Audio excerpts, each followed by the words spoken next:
आप सभी को मेरा नमस्कार। तो दोस्तों, आज मैं आपके लिए इस वीडियो में गणेश जी भगवान की बहुत ही सुंदर कहानी लेकर आई हूँ। तो प्रेम से बोलिए गणेश जी भगवान की जय हो। दोस्तों, एक समय की बात है, एक गांव में एक ब्राह्मणी अपने बेटे बहू के साथ रहती थी। ब्राह्मणी के पति गांव में बने गणेश मंदिर में पुजारी थे। उनके मरने के बाद ब्राह्मणी वहां सेवा करने लगी। वह मंदिर की साफ सफाई व पूजा पाठ का सारा इंतजाम करती, बगीचे से फूल तोड़कर लाती और मंदिर में बैठकर सुंदर फूलों की माला बनाकर पहनाती और गणेश जी भगवान की कहानी कथा सुनती और कहती। सुबह जब मंदिर के पुजारी आते, उससे पहले सारा काम पूरा कर देती। पुजारी जी मंदिर में पूजा करने के बाद जो फल, मिठाई और पैसे मंदिर में चढ़ावे के रूप में आते, उनमें से कुछ ब्राह्मणी को दे देते, जिससे उसका गुजर बसर हो जाता। ब्राह्मणी का लड़का किसान था और वह बहुत सीधा साधा और मेहनती था, परंतु उसकी पत्नी राधा बहुत तेज और चालाक थी। वह अपनी सास को बिल्कुल भी पसंद नहीं करती थी। ब्राह्मणी दोपहर को घर आती, तब राधा मंदिर से लाई हुई मिठाई और फलों को छुपाकर कमरे में रखाती और सूखी रोटी व पानी मिली हुई सब्जी ब्राह्मणी के सामने लाकर रख देती। जब वह कहती ये कैसा खाना बनाया है, तो वह लड़ने को तैयार हो जाती और कहती जैसा हम खा रहे हैं वैसा ही आपके लिए बनाया है। पर असलियत में उसने कुम्हार से खाने की ऐसी हांडी बनवाई जिसमें दो भाग थे। एक तरफ अपनी सास के लिए सब्जी बनाती और दूसरी तरफ अपने और अपने पति के लिए सब्जी बनाती।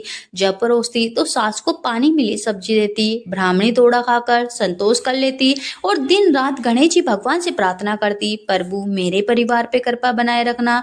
ब्राह्मणी पूरा दिन गणेश जी भगवान के भजन में निकाल देती। गणेश जी भगवान की कृपा से किशन का कारोबार भी अच्छा चल रहा था। वह शाम को काफी पैसे लेकर आता, परंतु राधा किसी को भनक नहीं लगने देती और हमेशा गरीबी का रोना रोती रहती। इस कारण उसकी सास परेशान होकर गणेश जी भगवान से प्रार्थना करती।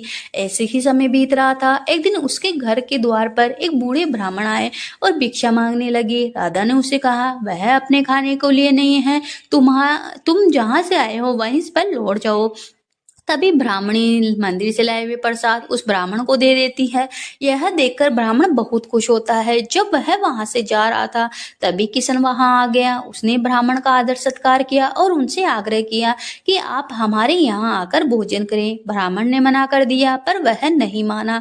जिद करने पर वह भोजन करने को तैयार हो गया, पर उन्होंने कहा मैं भोजन तभी करूंगा जब तुम दोनों भी मेरे साथ भोजन करोगे। किशन ने खुश होकर कहा हे महाराज, ये तो आपकी कृपा है कि आप हमारे साथ भोजन करना चाहते हो। उसने राधा को भोजन लाने के लिए कहा। राधा को बहुत बुरा लग रहा था, पर वह कुछ नहीं बोल पा रही थी। भोजन परोसा गया। तब किशन ने कहा हे गुरुदेव, पहले आप भोजन करिए, तब हम भोजन शुरू करेंगे। ब्राह्मण ने थाली देखी तो उनकी और ब्राह्मणी की थाली में पानी भरी सब्जी देखी, वह किशन की थाली में घी से भरी सब्जी देखी। उन्होंने कहा मैं वहां भोजन नहीं कर सकता जहाँ अतिथियों का सत्कार न हो। यह कहकर वह उठ खड़े हुए। किशन ने उनके पैर पकड़ लिए और पूछा महाराज, मुझसे क्या गलती हो गई जो आप भोजन ग्रहण किए बिना जा रहे हो। बूढ़े ब्राह्मण ने कहा गणेश जी भगवान की तुम पर विशेष कृपा है। तुम खुद तो घी में बनी सब्जी खा रहे हो और रोज अपनी माँ को पानी मिली सब्जी दे रही हो, जिससे वह आधा पेट खाना खाकर रह जाती है। किशन ने कहा हमारे यहाँ तो एक ही हांडी में खाना पकता है। किशन ने ध्यान से देखा तो तीनों थालियों में अलग अलग तरह के भोजन थे। उसने रसोई में जाकर देखा तो उस हांडी में अलग अलग सब्जी थी। उसे राधा पर बहुत गुस्सा आया और राधा को घर से निकल जाने को कहा।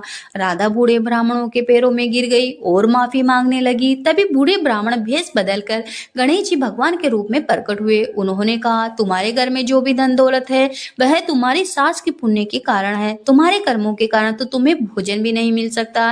किशन ने गणेश जी भगवान के पैर पकड़ लिए और रोने लगा हे प्रभु, मुझे माफ कर दीजिए, इन सब के बारे में मुझे नहीं पता था। बुढ़िया भी गणेश जी भगवान के पैरों में गिर गई और अपनी बहू के लिए भी माफी मांगने लगी। गणेश जी भगवान ने कहा जिस घर में बुजुर्गों का सम्मान नहीं होता वह कपट है, वहां तो मेरा वार बिल्कुल नहीं हो सकता। इसलिए तुम आज से अपनी माँ की खूब सेवा करना और इन्हीं के हृदय में गणेश जी भगवान का वास समझकर यदि तुमने ऐसा किया तो 1 वर्ष के बाद तुम्हारे घर में 4 गुना धन की वर्षा होगी। यह कहकर गणेश जी भगवान अंतर्धान हो गए। हे गणेश जी महाराज, अपने सभी भक्तों पर अपनी कृपा ऐसे ही बनाए रखना। कहानी अधूरी हो तो पूरी करना, पूरी हो तो मान बनाए रखना, सभी पर आशीर्वाद बनाए रखना, सभी को खुश रखना। तो प्रेम से बोलिए गणेश जी भगवान विघ्नहर्ता जी की जय हो।